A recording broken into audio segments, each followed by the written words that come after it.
Close your eyes and imagine.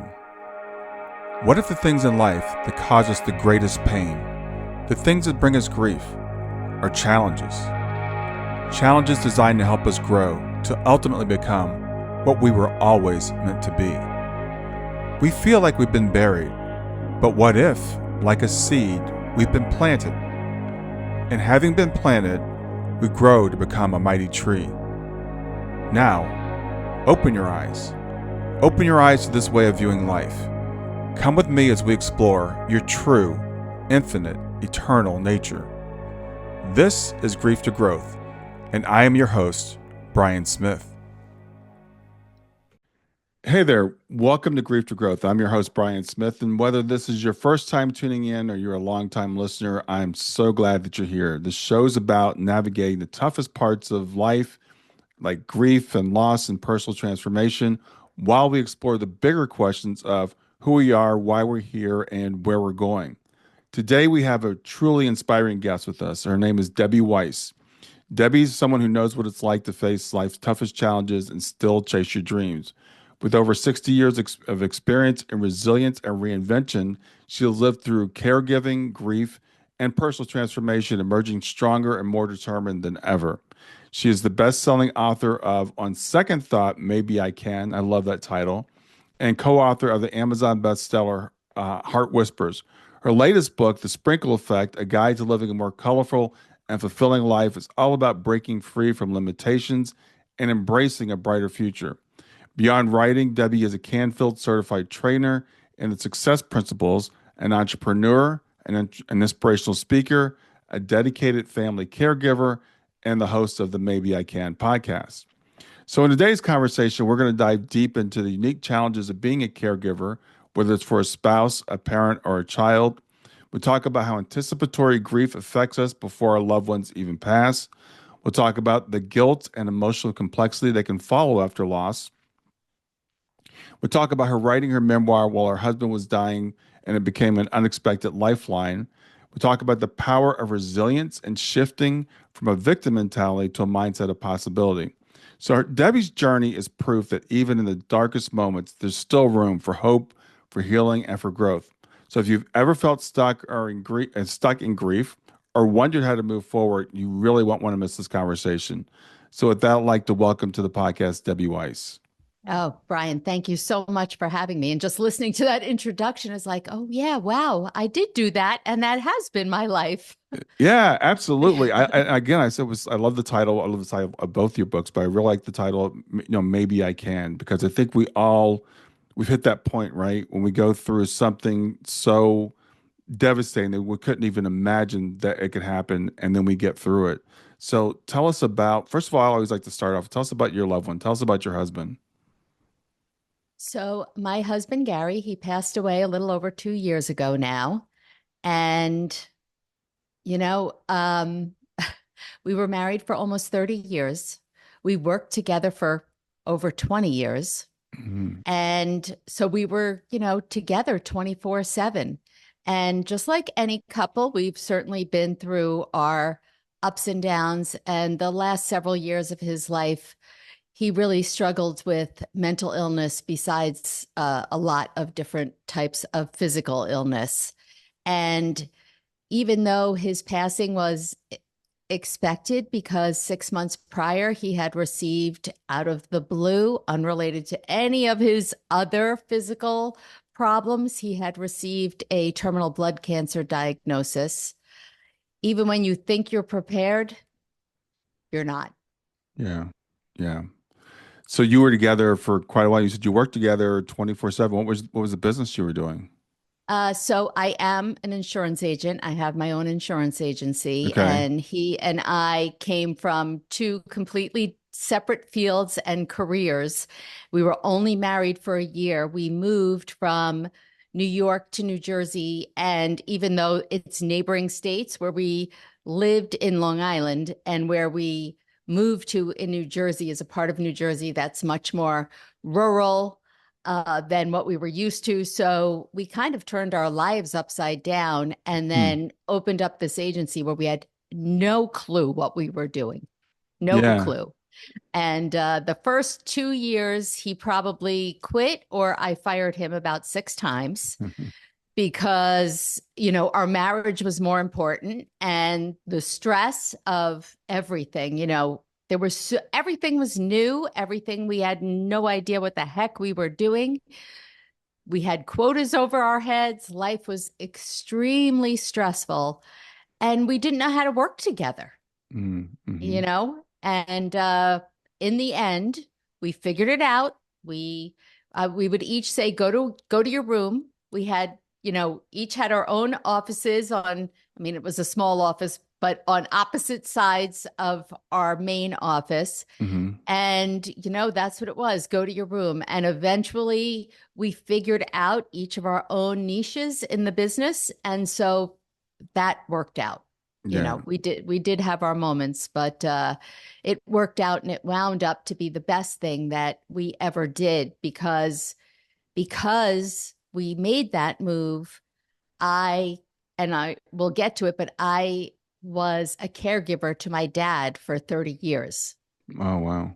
And then our oldest son, when he was born at 2, was diagnosed on the autism spectrum. So it gave us the freedom to be there for our family members, Okay. and Yeah. not have the regular boss or schedule, Right. hanging over your head. Right. So you were the caregiver for your father as well as your son. I don't know how much care he needed because the spectrum is pretty broad. Exactly. So, yes, my father had a massive stroke at 45, the day after I graduated from high school. He survived, thankfully, but he was permanently disabled. He lost the use of his left arm and he was paralyzed, but did learn for a while to be able to walk with a four-prong cane, Mm-hmm.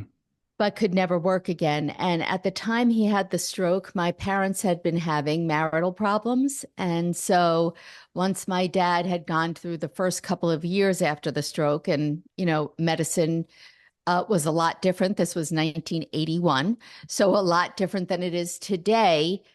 My mother made the decision to get divorced. And Okay. so then that kind of made me in charge. And I Yeah. don't think that's what she intended, especially at such a young age. I have one brother who's 4 years younger. So at the time I was 17 when my father had the stroke, he's 13. Right. And when I really stepped in full time to his role of caregiver, it was right after I graduated college. So I was 21. And even though he never lived with me, everything about his life was my responsibility. His health care, his finances, which were an issue, where he lived, bringing him food, even though he lived in facilities where there were meals, but Right. you still had to stock a kitchen. Just anything and everything, transportation, anything and everything that you can think of. I was his lifeline, and it was an awful lot to be in your early 20s and I don't want to say be saddled with that because I did not feel that way initially, but it was very different than what were going on in my friends' lives. Right. Well, I understand a little bit about that because my wife was a caregiver for her mother, but we were in our 50s at the time and our kids were out of the house pretty much, stuff like that. So at that early of an age and for that long a period of time, and you said you didn't want to feel be saddled with that initially, but I know being a caregiver for someone can wear on you over time. So what was that like for you? Oh yeah. I think initially I almost was proud that I was doing this for my dad. Sure. I was daddy's little girl. He was, everything to me. And as a child, I lacked self-confidence. I would never speak up. I was afraid of being judged. I've always struggled with my weight. And so from a very early age, it was obvious that I was being judged by adults and kids alike. And so I was always trying to hide myself. Mm. But when I had to step into the role of caregiver, I could not let my dad down because of my insecurities. So I had to learn to advocate on his behalf. Yeah. So it really was the start of me becoming who I am today. So initially it was a bit empowering, but over time it was draining and it wore on me and I lost patience with him. And I felt like, why me? I felt definitely had such a victim mentality. Hmm. Why is this my burden? Why is this, my life really? Because when we moved to New Jersey, well, I had to figure out where was my dad going to go. For a while, he stayed on Long Island and I commuted back and forth to see him, but that long term was not a solution.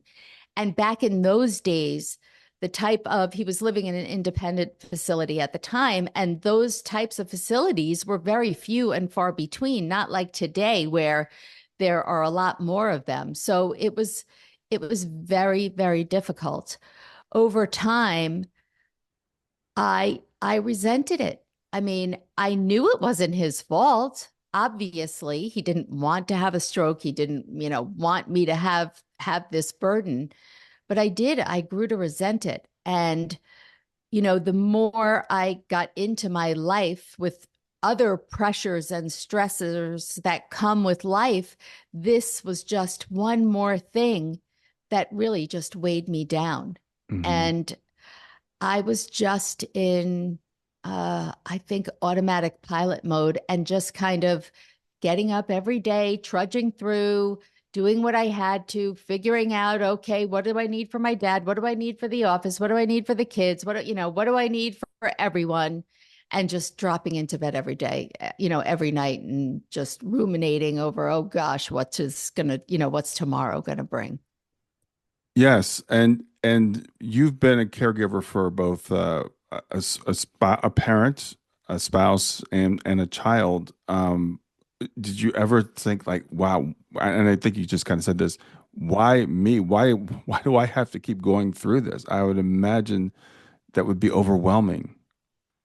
It was. And even my friends, I used to think, okay, it's just me, but my friends would call me and be like, okay, what happened today? What's the story? Hmm. And they would kind of like validate that, yes, your life is more burdened, more difficult than ours. And not that there should be a comparison game, because believe me, I know I could find millions and millions of people, right? What is that? If you put all your problems in, you'd always pick your own. So I am not saying that. Sure. I'm just saying that in my little circle, it felt like every day within my life was some kind of mini disaster, problem, fire that I needed to put out on a regular basis. Yeah. Well, it's interesting. We say things like we're not supposed to compare griefs, and we all know that intellectually that's probably true, but we can look at certain people's lives and say, yeah, that seems to be a lot. I've talked to someone who's like they lost a child, they went through a divorce, the house burned down like twice. I Oh mean, my we gosh. yeah, and I because of what I do, I talk to people that go through some of the extremes. And so, but what we can learn from looking at people that go through the streams is that we all have troubles, as you said. We all have burdens, and we can't really necessarily directly compare them. But what we can do is we can learn again from people that are they're examples that are going through this from different levels. And so, what can people? Because I know you talk about shifting from a victim mindset to a possibility mindset. How does that work? How do we do that? Good question. I didn't even know what mindset or the whole concept of that meant. Hmm. And when I turned 50, my dad had passed away about a year before, and let me just say that my oldest son, so I have two sons. My oldest son that was diagnosed on the spectrum, he is, the term high functioning. He Hmm. actually now, years later, they said he wasn't on the spectrum, but he has all these other diagnoses. He has mental illness diagnoses. Like in my mind, I don't care what you call it. I don't care what acronym. I don't care what the letters are. It's Yeah. really, how it presents. Hmm. And now he's almost 24. I had my children late in life. That was another whole little mini saga. But at the time, he still is. It's a constant worry. It's a constant battle. So just like autism is a spectrum, because I have a friend who has a severely autistic child, and her what she goes through and what I go, they're completely different. Hmm. You know, my son was, mainstreamed, but that brought a lot of bullying, a lot of, oh, just so much. Hmm. And so at the time when I turned 50, my son was probably, oh, I don't know, 13 maybe.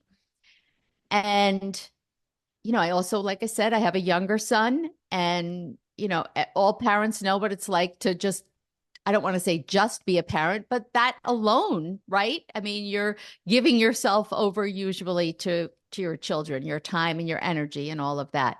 So anyhow, when I turned 50, I was definitely in the thick of it, even though my dad had passed away. And my friend said, "Oh, we are going away for a weekend to celebrate your birthday." I said, "Go away. I can't leave. I can't leave these people. They're not going Yeah. to know what to do for 48 hours without me." I Right. was like, the air traffic controller. Every morning I'd tell everyone where they need to go, and I'd have to text them and remind them they all had ADHD, and like, what are they going to do without me? And they insisted, because I have wonderful friends. And we went away for a weekend to Bermuda. And it was, and still is, the best 48 hours that I've ever had in my life, Hmm. because it was the first time, and I didn't realize it until then, in my adult life, that the only person I had to worry about was myself. And when someone said, "What do you want to do for dinner?" or "What do you want to do tomorrow?" I was like looking over my shoulder, like, are they talking to me? I don't Yeah. even know what I want. And through all the laughter and the conversation, I realized I had no idea who I was. I want to say I lost myself, but I never had a chance to find myself, Mm. because from such a young age, I was dealing with everybody else's issues and lives instead of my own. I was just really there for everyone else. And I had never shown up for myself. I didn't know what showing up for myself looked like. I had Hmm. no idea. I just know that when I came back from that trip, I really started thinking about my mortality. Mm. And it was something about the number 50, and how could I have gotten here so quickly? Because, as you get older, it goes by faster. Yeah. And I didn't want to be that person who got to the end of their lives and looked back with that regret of what I didn't do, what I didn't have the courage to try. And I didn't know. I was always a scaredy cat, and kind of still am. I think of myself that way. So I had no idea what that was. I never wanted to write a book. I never wanted to, I don't know. I hate to say it, I had no specific aspirations or dreams. Mm-hmm. So I didn't know what that meant, but that kind of started my journey, which I'm still on, and will be on for the rest of my life, of figuring out, well, what do I want and how do I make that happen? Yeah. And then, so how do you balance that? And I love, I appreciate you sharing that, because that, like, okay, I'm living for everybody else. And then you go and you have this like magical weekend. You realize you can live for yourself, but you still have got these caregiving responsibilities. So how do you balance those things? You have to make yourself a priority. Mm. And that is when I really learned that self care is not selfish. I thought, like many of us, the myth that it is selfish. How can I worry about myself when I've got everybody else to worry about? And when I came back, I said, all right, the first thing I'm going to do is prioritize my health, because if I don't do that, then I'm not going to get to have the chance to figure all these things out, right? This is affecting my longevity. And so, like I said earlier, I've always had an issue with my weight. I have gained and lost, just like everybody who's had that, 1,000 pounds, a million times, done all the things, blah, blah, blah. And I said, you know what? I'm going to go back to Weight Watchers for the umpteenth time because I've tried every diet. And for me, that was the most realistic. But this time, and I didn't consciously know that I was doing something. Mm-hmm. I just thought to myself, well, let's see. How has this worked for you in the past? Not so well. Yeah, I've lost, but then I gain it back the second that I go off. I got to do something different. And I thought to myself, instead of doing what I always do, which is say to myself, okay, I'm joining now. In 3 months, I want to lose 25 pounds. And by the summer and by my birthday, and kind of like if I don't hit those benchmarks, it was a failure. Right. Or every week that you go to get weighed, you can't believe it. I was so good this week and I gained a pound. I might as well just throw in the towel. Right. I said, you know what? It doesn't matter how long it takes because I'm never getting off this. Some version of paying attention, right? Of being aware. So if it takes 10 years to lose 100 pounds, which is what I needed to lose at that time, it doesn't matter. And I have to forget the perfectionist and I have to forget the due dates and all of those things. And I was changing my mindset, but I didn't know that it had a name. Right. And so I just started small because I wasn't really feeling like dieting, to be honest. And I just said, my goal is to show up to a Weight Watchers meeting because everything was in person then every week. That's it. No other goal, no other, what am I going to eat? What's my exercise? How much water? All the other things. I don't care. I'm just going to go because just going was a big deal because it's hard to go when you're not losing because it's embarrassing to get on a scale in front of somebody. But I didn't care. And that's what I did for a couple of months. And then after that, I added another little thing and another little thing. And 3 years later, even maybe a little more, I had lost 90 pounds. And that was about 8 years ago. Wow. And so for the first time in my life, I've fluctuated a little bit, but I've been able to maintain that weight loss for the most part. And that's the first time in my life that ever happened. And when I realized, okay, look, that kind of worked. Let me see where else I can apply this idea. And then I started to listen to podcasts. And I listened to a woman who had lost weight and she had also been in financial difficulty, which I was in. And she got out of that. And I started listening to her.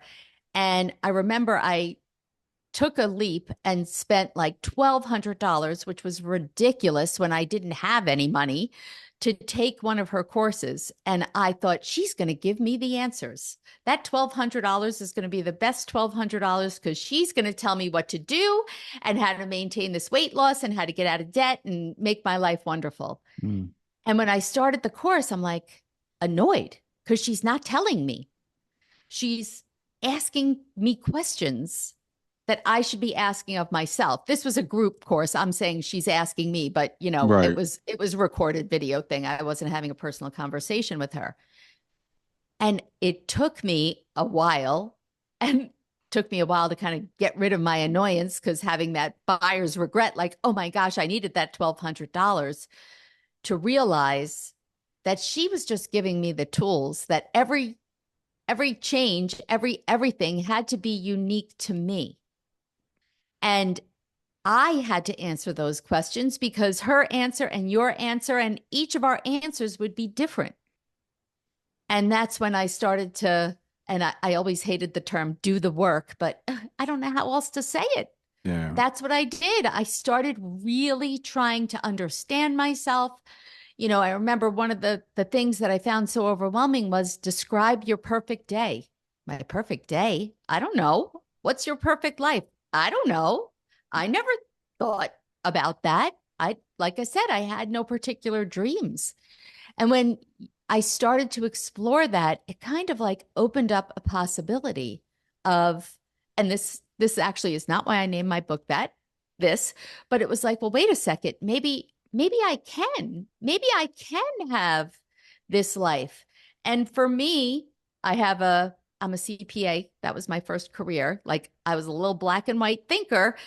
I thought, okay, now I get it. I didn't know what direction I was moving in. So I wasn't moving in any direction. If I can say, this is the life I desire, here's where I am today. Now I just have to figure out what steps do I need to take to get from A to B. And for me, in the way I thought, that gave me a lot of clarity. And that's really how my whole journey has begun. Yeah, that's awesome. Thanks for sharing that. And it's funny, we hesitate to say things like doing the work because we don't want to we don't want to feel like life is work, but it is. It is work. It is a process, it's a practice, it's a mindset, however you want to term it.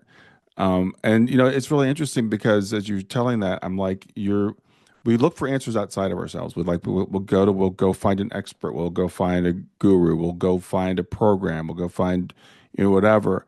But as I've been doing this work myself, I realized that I don't have the answers for my clients. What we can do is help them pull the answers out for themselves. Ask some of those questions that we never may ask of ourselves otherwise, like, what's a perfect day for me? Now, you said that that wasn't why you named your book, Maybe I Can. So why did you name your book that? Yeah. So it's on second thought, maybe I can. And the reason is, like I said, I've been a scaredy cat all my life. So I would not really like to take any risk. And so I'm not just talking about being afraid of monsters under my bed and spiders and all those normal Hmm. things. If someone said to me, why don't we, do you want to learn to ski? No, no, I can't do that. You want to learn to, I don't know, do scrapbooking? No, I'm not creative. No, I'm not crafty. Nope, nope, can't do that, can't do that. And Hmm. so for anything, that was always my response. And what I've realized in this journey is, well, wait a second. That still might be my first reaction. But if I take a step back and say, on second thought, maybe I can do that. Like, I'm not going to know if I can do that until I try. And for Hmm. the record, I cannot ski, and I'm okay with that. But now I know. Right. And this is how I began to discover things about myself that I had no idea existed because I never allowed myself to take the next step. It was always like, it's fear. It was a protection mechanism. I'll just stay in my little box of comfort and Hmm. I'm good. And, I've now learned that living is stepping out of that comfort zone, even though it is so darn hard and it's still hard. But I've seen that that's where you get the growth. That's where you discover that you can write a book that you never even dreamt in a million years that you would do or you wanted to do. Right. And that's only because I said, well, wait a second, maybe I can. Who knows? I don't know if I don't try. Yeah. Yeah, well, it's funny. Life is a risk, and I'm a very risk averse person. Also, you're CPA. I'm an engineer, and so we want to manage the risks, and we want to say, I don't want to do that because something bad might happen. And it's some people have personality. It's like, yeah, let's just try it, And I think the secret is being somewhere in between. I'm never going to be that person that I'm never going to go skydiving. It's just not going to happen. But I have been scuba diving, and I did that because I was with the company, and my boss was an avid scuba diver. He loved it, and he basically made us all try it. And I've realized I loved it, but I would have never done that if I hadn't been put in that situation. Exactly. Oh my goodness. I, I can't, when I trace my steps back a little bit, I was involved in this organization for many, many years in every capacity except for president, because the president had to speak in public. to about 150 people. I'm like, yeah, I'm not doing that. Mm-hmm. So I would just keep being vice president. I'll be treasurer again, whatever it was. Like I would stay involved. And when the time came and I really had to, you know, make the decision, I remember saying to Gary, what should I do? And I would, I had this argument. Oh, but if I don't do it, am I going to really regret it? Blah, blah, blah. And Gary hated that I was like a volunteeraholic. And so he was always annoyed whenever I was like, agree to do something else. And he said, I think you should do it because deep down you really want to do it. And if you don't, you will regret it. And the fact that he kind of pushed me over the edge because I knew there's never been a time where he said, yeah, I think you should volunteer. Mm-hmm. And I did that. And oh my goodness, I don't even know how I got up there and spoke. I sat in the audience before they introduced me, and I was thinking, about my escape plan and how I could just text the person on the podium and say, oh, sorry, I got really sick and I had to leave. My speech is up there. Can you just read it? And I didn't do that. And I got up there and I started talking, and they laughed when they were supposed to laugh. And I was telling this story that I had practiced a million times and I didn't get emotional. It was actually about my father. Mm. And when I was in that moment, the emotion hit me, the whole impact. And I got emotional and I had to like take a second, and everybody, it was obvious, but I looked out into the audience and I saw every single person looking at me. They weren't looking at their phone or, looking down, like they were engaged. And I also Hmm. saw some people's eyes glistening. And I thought, wow, this is amazing. Because if by speaking my experience, because that's all I was telling was my experience, that's what got people. If that is a way to connect with other people and share what I've learned, it it's incredible, and I want more of this. Wow. Wow. That's awesome. Yeah, Yep. that's the thing, we are the best experts on ourselves, right? So we might feel like I have nothing to say to someone, but you get up there, you tell your story, you tell it in a heartfelt way, and people connect with that. And I love the fact you did that, and then you want more of it. Let's talk about caregiving for a while because a lot of us here either have been or will be caregivers. And we're our generation, sometimes like they call like the sandwich generation, where we're taking care of our kids at the same time we're taking care of our parents, and you've taken care of a child, a parent, and a spouse. So how did those experiences differ for you? Oh, definitely very different. My dad, that was my first experience with caregiving. Uh, I think, like you said earlier, when you're in your 40s and 50s, you expect to be your parents' caregiver. I don't want to say expect, but it's not unusual, right? Many of us are. It's a good likelihood that's coming up. Yeah. Yeah. Yeah. So at that age, I think the fact that I did it for so long of a period of time made it incredibly taxing. With my son, if you're a parent, that kind of love is different. And I Yeah. think, I think that's what it really comes down to. Your relationship with each person is different. It's a different type of love to a parent, to a child, and to a spouse. Hmm. And that really impacted. I don't think anything could have touched me any more than watching my son suffer. It it's heartbreaking. And I would have and still would do anything to stop that and to Sure. help him. And actually now it's another story, but I think I've done too much and not let him, take those some of the falls that he needs to take Hmm. on his own. With your spouse, it's I think in all the ways there's that for me. looking back, there's that anticipatory grief, or that grief that you're feeling. I lost my father. My father was alive, but I lost my father. I never realized that I was also grieving the fact that even though, like I said, my dad was still here on earth, he was not the same dad. He Right. was, we switched positions. I did not have my father in my 20s. And I don't want to say, it's not that Sam is not the son that I want, because it's not like that. But when you find out, you realize, oh, his life is not going to be the vision that I had. That doesn't mean it's not going to be great, but it's not what I would have hoped for. Right. And so you have that kind of grief that is uncomfortable to admit. And then with my husband, I lost my partner.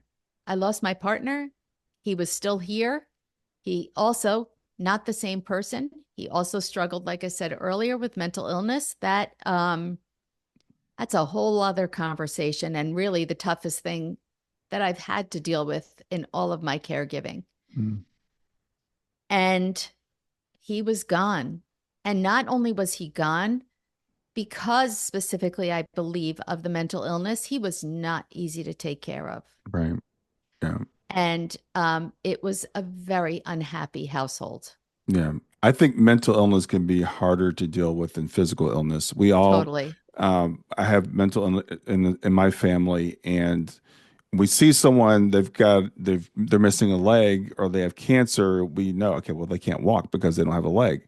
When a person has a mental disability, it's harder for us to relate to, and that I understand why you might say that would be something really difficult. And I really appreciate you sharing that and being so vulnerable, because grief, I believe, is the loss of what we expected or what we wanted. It doesn't necessarily mean the loss of a life. And when we talk about anticipatory grief, people think of that as like, oh, I know this person is going to die, therefore I'm grieving their death. But there's really that loss of that relationship. Your father is not your father anymore. Your spouse is now, you don't expect to care for your spouse at that age. Your son's not going to have the life that you anticipated, or that you might have. If you got to sit down on a piece of paper and write out the perfect life, it wouldn't be that life. And that's a very real form of grief that you're going through while the person's still here. And I think it's really, I appreciate you sharing, like I said, because I think it's important for people to understand that, because sometimes people have that feeling. They're like, I don't know what this is, because they're still here, but they're really not. No, they're not. And I think guilt comes with that too, Yeah, yeah. That because was going it to be my feels next question. selfish. Yeah, It let's feels talk about, selfish. yeah. Like, okay, they're the ones suffering. And here you are feeling, guilty that you feel this way, Hmm. that, you don't have the right to acknowledge those feelings. I mean, it is similar, and I think more people can relate to exactly what you're saying.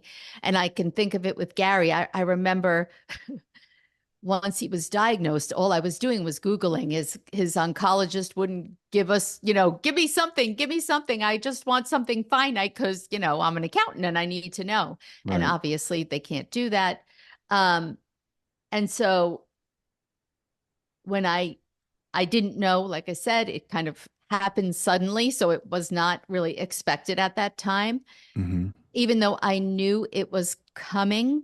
And you have that guilty feeling, because I'm thinking to myself, how much longer can this last? I can't take it.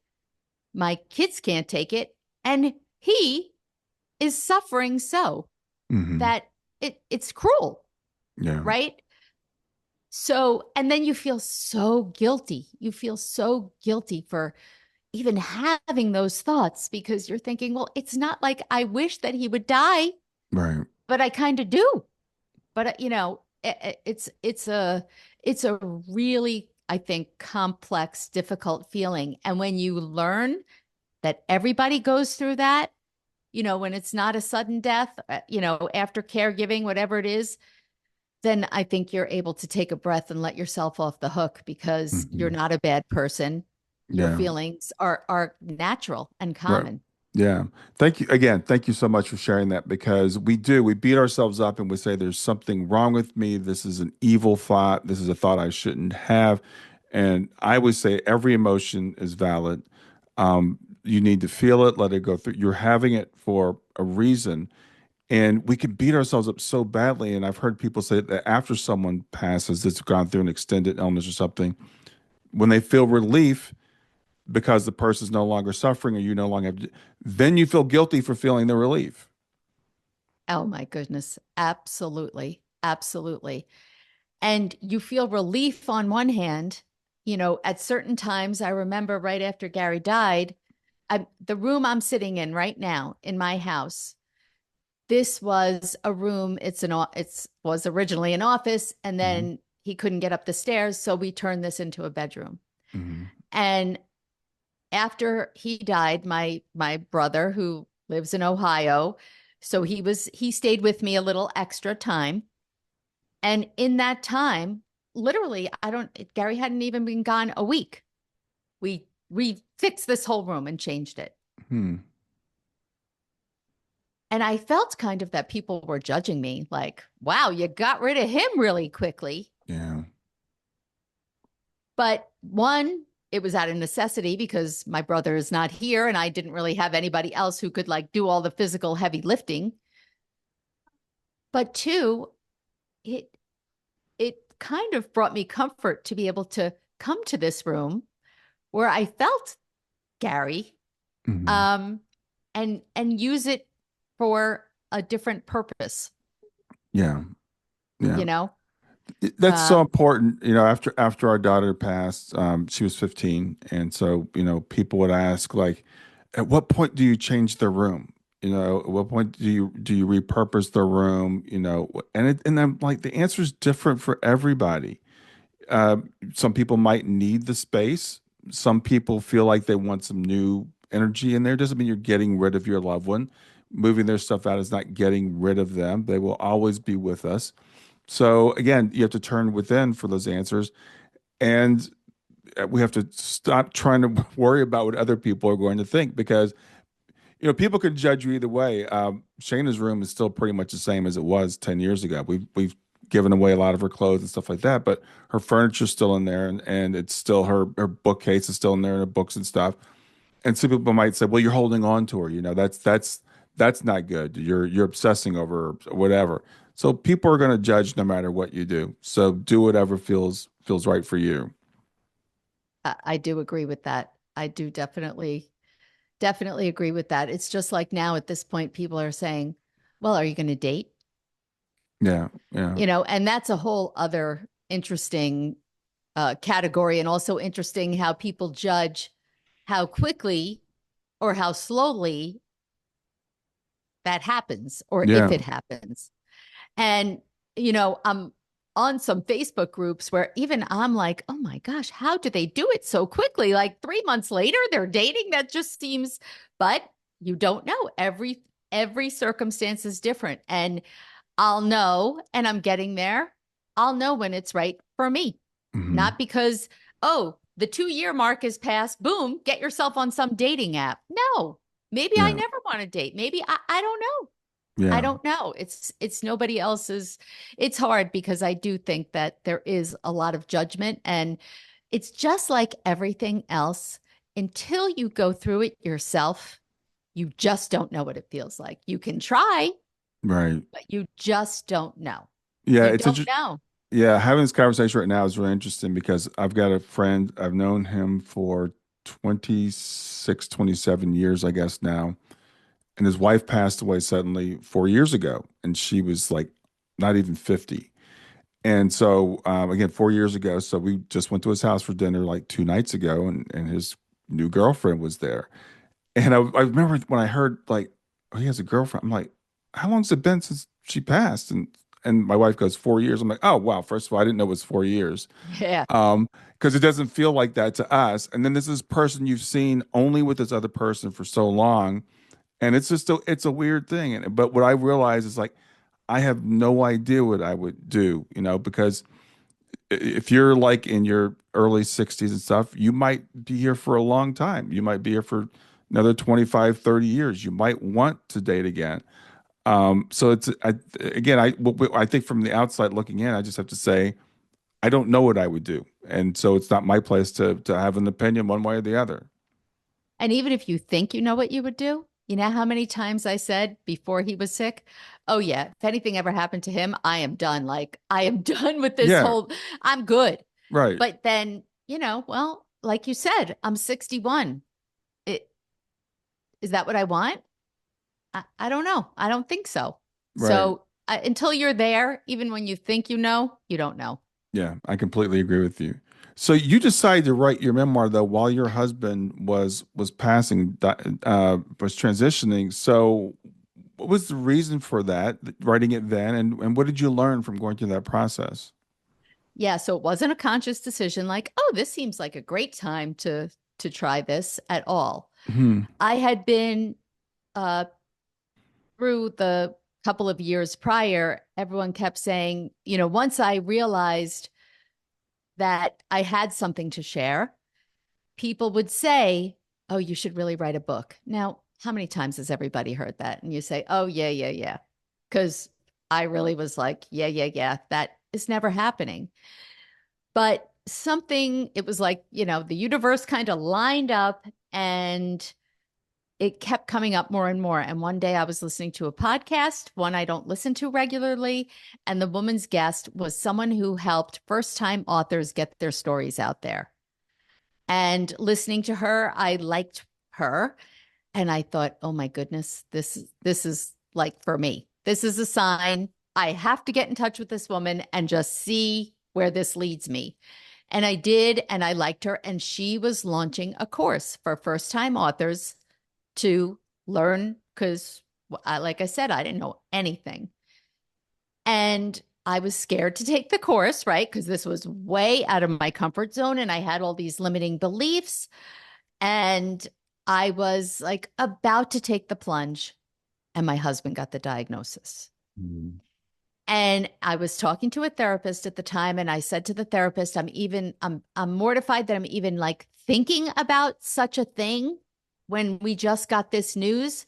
And obviously, I'm not doing this now. I'll stay in touch with her. I'll see where life takes me. And she said, I disagree. She said, I think that this is the perfect time and this is exactly what you'll need. I thought, what? And she said, you're going to need something separate from everything that's going to be going on. You're going to need something separate just for you.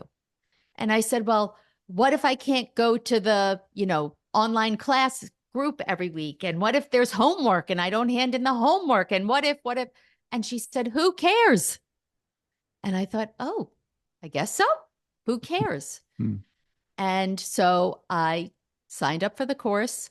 And I would say the first 6 weeks, I was lost in I had no idea even how to start writing or think or, again, the way my brain worked, I needed to see it all laid out. I wasn't just going to like start writing some stories and see where it leads me. No, I want to know exactly where it's leading me. And once I got that down, then it was much easier. I think what wound up happening is that my therapist was 100% right, Mhm. even though it was extremely difficult to write. And I would sometimes sit there and kind of just stare at the keyboard, not knowing what to type. I I started making it a priority. It's just like any habit. Every day or most days, I'm going to write, whether it's for 15 minutes or it's for 40 minutes, whatever it is, something is better than nothing. But it's not going to happen unless I make it happen. And so I would schedule it in. Sometimes I would write at 5:30 in the morning before my husband woke up. If my husband was in the hospital, I'd bring my computer to the hospital. I was there with him all day from 8 to 8 or whatever it was. When he was sleeping or went for a test, I wrote. And it really was what I needed because it did. It gave me something that was just my own. Now, besides the fact that it was cathartic because I was writing stories about my life, that Right, is a whole other thing. right. But I just think the idea was that learning something new. having something different, separate to focus on during that time, it was brought a little bit of excitement, even though you don't want to say, just like you wouldn't want to say, oh, look, I'm so excited, when I know what's happening with my husband. Hmm. But it really it nourished me. Yeah. And when he died, I was 3 chapters shy of finishing. He died on December 30th. I was supposed to hand in my first manuscript to the editor, my first draft, by January 15th. And they said to me, well, of course, don't be silly. We'll extend the due date. And after everyone went home, and how, everyone who's lost someone knows that that's the hardest time, Right. now you're left with it, and everyone else goes back to their normal lives, and your life will never be the same again. And I thought, well, it saved me while he was dying. Maybe it can do the same now. And so I shifted my focus and I finished by January 15th. Wow. And that process, then there's a whole editing process that I despised, but that kind of kept my mind there. Hmm. Then it really happened. Then I knew I was going to release my book on August 9th. And so there was just a bright light, something else to focus on. And that whole time I was learning something new, because, there's a whole journey from the time you write the first draft to it actually gets published. And so it was all a learning process, and exciting during a very difficult time that really, really helped me. Yes. Well, I appreciate, yeah, what you said there, I think was really interesting, and about like, I felt like, I shouldn't be excited or couldn't be excited when my husband is dying. And that illustrates life is never all good or all bad. And when we're in grief, we feel like other people think this, or maybe we think this. Okay, I'm supposed to just be sad all the time. And I'm just supposed to concentrate on this one thing. And that's not what life is about. There's always a mixture of good and bad, to use those terms like we use, things that we judge to be good and bad. And there's never a time when it's not a time to have something to look forward to. Maybe when you're going through grief, that's actually the best time to have this other thing, as your person said. So I think it's a wonderful, revelation that occurred to you. I want to ask you about, you're a Canfield certified trainer. And first of all, what does that mean, and has that helped you to reframe life's challenges? So Jack Canfield co-wrote a book with Janet Switzer called The Success Principles. And when I first found it, it was a lesson plan. He was actually a teacher. That was his first career. And Hmm. again, I love a lesson plan. Like, it laid it all out for me. And what I realized was I had already done a lot of the steps, maybe not in the same order, and you don't have to do it in the same order. And I felt like that gave me a framework to deliver my message to other people. Like, why should I reinvent the wheel? Uh, you know, I agree with what is laid out here. Mm. So he has a goal of, I think it's 1 million certified trainers, because he himself, and he's 80 now, he himself can't get to as many people as he would like. But if he has trainers who can, deliver his message and help people realize that they have it within them to do whatever they want, that's his goal. Hmm. Awesome. So, tell me about your business, A Sprinkle of Hearts. So, actually, a month and a half before Gary died, I was scrolling on my phone, and I don't remember what I was shopping for. And I put in hearts because I've always loved hearts. And when I was in college in Washington, D.C., there was a store that sold only things with hearts in them. And when Hmm. I discovered that store, I wanted to literally move my bed in that Yeah. store. It just made me so happy. And my friends would be so annoyed. I'm like, let's go to that mall or whatever it was. And then again. And I said, someday I am going to have a heart store. And Hmm. of course, life happened. Now it's 40 years later. And for whatever reason, that night, I thought, oh my gosh, I forgot. It's 2022 or whatever it was. Hmm. I don't need to have a brick and mortar store. I can have an online store. And through what I had been doing, I had a connection and she helped people set up their stores and blah, blah, blah.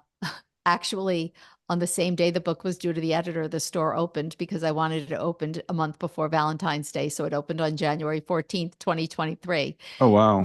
This year, over the last 2 months, it's now transitioned a little bit. But I mean, it was crazy. Like I made my dream come true. Hmm. So hearts and sprinkles and all those things, it's just something that I've always loved that makes me smile. So that's where it comes from. Awesome. Awesome. So, we're going to wrap up here pretty soon. So I want to ask you a question. If someone listening today is in the depths of grief and they're going through it and you've been through it, what's one piece of advice you want to leave them with today? Well, I think what you just said is it's okay to feel two feelings at the same time. If you just start to and that's kind of where the sprinkle effect came from. If you just can sprinkle little pieces of something new, maybe some new ideas, Hmm. maybe start to do what we're calling the work, the possibility. Where do I go from here? Where do I want to go from here? What is something that I can maybe for you, it's, I always wanted, and I say knitting because I never wanted to try knitting, but it's one of the things my friend forced me into. And because she said, you said maybe I can. So now I had to, put my money where my mouth is. And it turned out to be something that I did actually in my grief find very relaxing. So, it's okay. Give yourself permission. What is something small or big that you've always wanted to try or do? And figure out how you can make that happen, how you can make one small step. Because I think that even though that doesn't change your grief and it doesn't mean it's going away and it doesn't mean that there won't be times that it is so darn hard, because it will be, but it's kind of giving yourself a little light at the end of the tunnel Yeah. and a little bit of direction, a little sprinkle of hope. Yeah, that's great. That's a great piece of advice, and I think a great way to wrap up today. So, remind people of the name of your books and where people can find out more about you. Sure. My memoir is on Second Thought, Maybe I Can. And my newest book is The Sprinkle Effect. They're both on Amazon.